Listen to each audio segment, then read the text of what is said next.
I want to go to the current Prime Minister, Keir Starmer. Of course, he headed off to Egypt earlier in the week with so many other world leaders. And Donald Trump, of course, was the main man there. But look at the way he's belittled Keir Starmer in this exchange.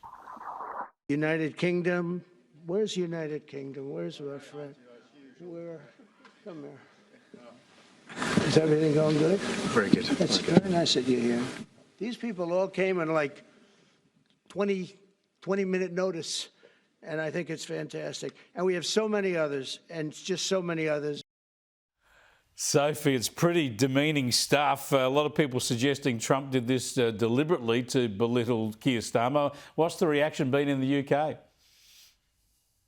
Well, there's been mixed reaction here, Chris, of course, people mocking Sir Keir for this exchange.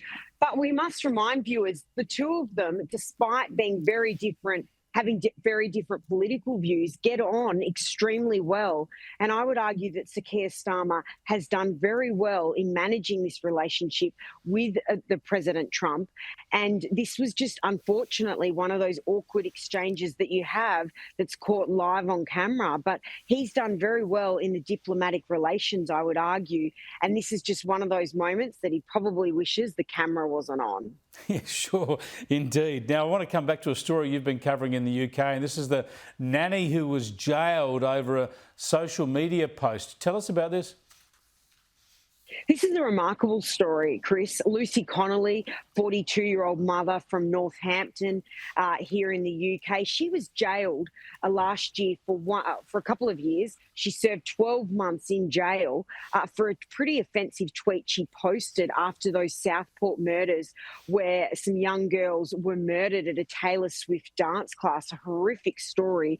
She spoke to me at her Northampton home and she deleted this tweet within hours, but subsequently she was sent to court. She was arrested, sent to court and thrown into jail and served a year behind bars. Now, there's been a lot of concern over this and the issues with free speech. Now, while Miss Connolly admitted it was a pretty grotesque tweet that she made about the asylum seekers living in hotels over here and saying that they should be burnt down, she deleted that tweet very swiftly, Chris, but it didn't matter in the eyes of the court and she was jailed. So there is concern over some of the policing and court system over here, because there was a Labor councillor who said the throat should be cut of protesters who were protesting about these Southport murders, and he was not jailed.